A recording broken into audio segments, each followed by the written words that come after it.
All right, people of the internet, according to Bloomberg's Jason Schreier, who, if you remember, is the one who originally broke this story in the first place, saying that the Hogwarts Legacy Definitive Edition was happening and was real, it has now been apparently canceled. And honestly, it's even worse than I originally thought. According to Schreier, Warner Brothers canceled a planned expansion for its popular Hogwarts Legacy title as part of an ongoing restructuring at the entertainment company's video game unit, according to people familiar.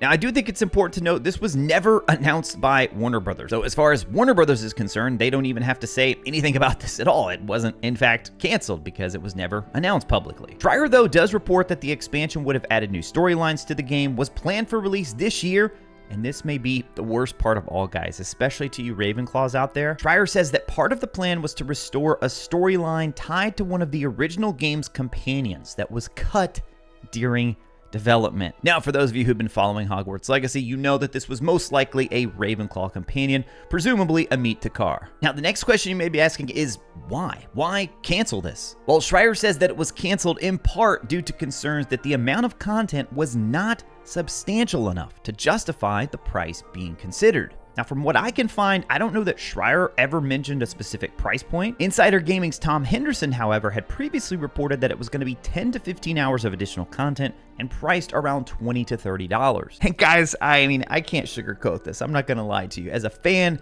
as someone who has ran this channel basically being a Wizarding World channel dedicated to Hogwarts Legacy in large part, it's frustrating and it's very unfortunate because it is a slam dunk to do well. I mean, there is no question that this DLC, this definitive edition, director's cut, whatever you want to call it, it would have absolutely made money.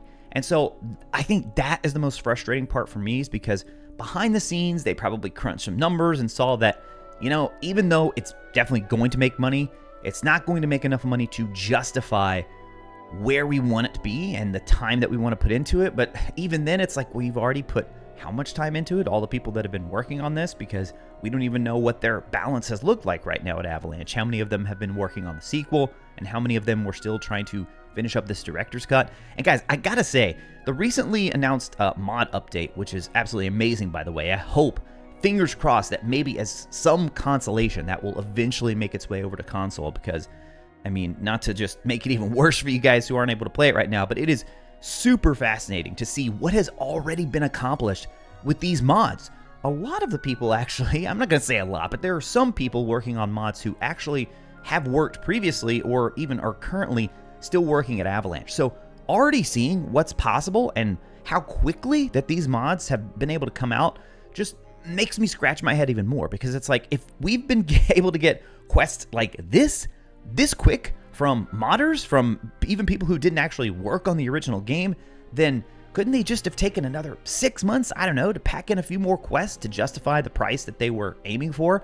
Now, I hear you, the concern, the other side of that would be, well, Hogwarts Legacy has certainly set a high bar. You know, they set the bar very high. They set a standard for what a Wizarding World game is going to be, made by Avalanche Software. So you don't want to then come out with a DLC that's like, oh, that was kind of a, you know, not a great DLC. You want to hit another home run like you did with the main game. So I get that. At the same time, though, man, it's money on the table. It is absolutely leaving money on the table, especially they've already put all this work in, right? I mean, who knows how much time has already been spent on this? So I don't know that there's any chance of this changing. It certainly sounds like it's kind of final from what Schreier is saying here. I mean, if you've already done the work, though, I'm kind of like, well, if it's ready, could you just release it for free? I can't see that happening, but it's like you already have how much done, though. Why not just release it for a lower price than what you originally planned, if it's still guaranteed to make money? I think that has got to be the most confusing part. It's like the work is already done, at least some of it is. You know, it's not like where the game isn't finished, and, you know, you see companies all the time who have to delay a game, and then finally the bigger companies have to make a decision of like, okay, you know, we're just going to cancel this. And other times they get extended, like we saw with Hogwarts Legacy. This is a bit of a different situation because the core game is already there, and we would assume that they've already made some of this content. So I don't know, man. If you're looking for maybe even a small silver lining in this, then it would have to be the fact that they're able to take everybody who was working on this and now say, hey, full steam ahead on the sequel, Hogwarts Legacy 2.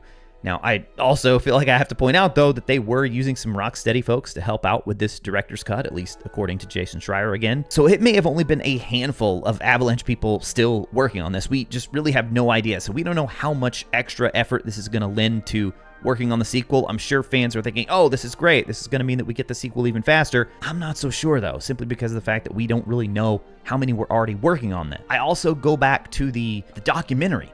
The Hogwarts Legacy developer documentary continues to be one of the most baffling things about this whole Hogwarts Legacy situation. And I know the mainstream, a lot of the more casual fans of the game have probably long forgotten this, didn't even care about it. But those of you who have watched all the way this far into the video, you know that that is something that we were all looking very forward to. And then they just said, nah, not happening. So, I mean, now you cancel this too. I guess you can't say that that was canceled. Now, that is one thing that was officially announced, and they just said nothing, and have still said nothing. They announced a release date for it, said nothing. It passed. The release date passed. Many, many months have passed since the proposed time that they were going to release it, and just nothing at all. The trailer is still there. Last time I checked, the trailer is still there and available for the making of Hogwarts Legacy, and it's just never came out. Why? Why did that never come out? Will we now hear more about that now that this has officially been canceled? You know, maybe they were holding back something in that. That's what I kept hearing from some people. It's like, oh, maybe there were things they didn't want to show because it was showing the sequel or something from a DLC. Now that's out the window. So my hope here, though, is that maybe we will see some of that content eventually come to mods.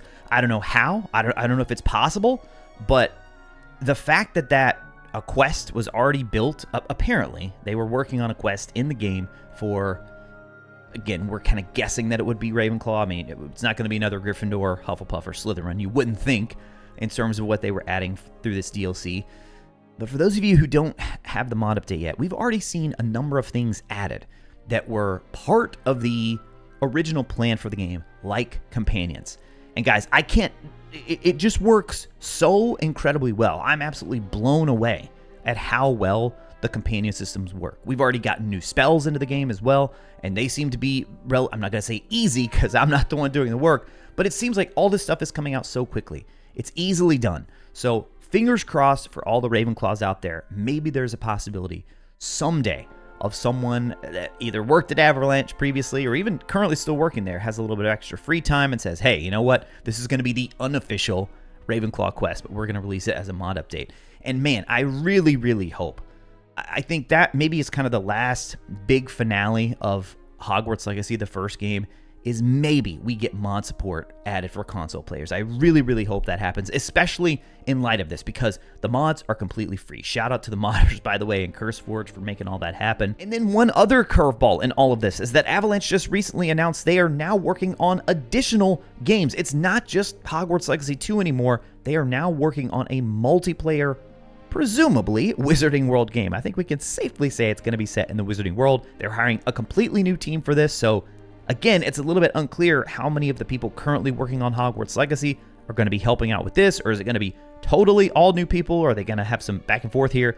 It's really unclear, but it's going to be a lot going on and a lot happening at Hogwarts Legacy. If you missed that news, and if you want to get caught up on all of that with the multiplayer game, then make sure you check out the video on the left side of your screen now. As always, thank you so much for watching, and I'll talk to you again soon.